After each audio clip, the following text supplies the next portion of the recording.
তিন শ্রেণীর ব্যক্তির বিরুদ্ধে আল্লাহ বলেন আমি নিজেই কিয়ামতের দিন মামলা দায়ের করব।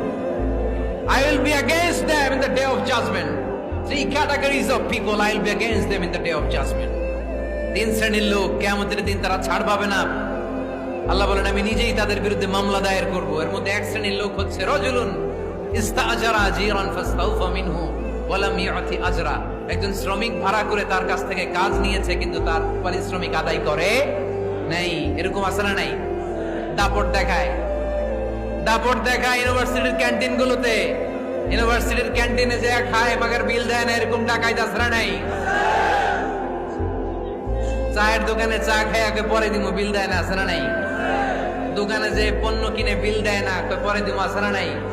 কিয়ামতের দিন আল্লাহ তোরে মাস্তানি ছুটাবে, চিল্লা এখন ঠিক কিনা?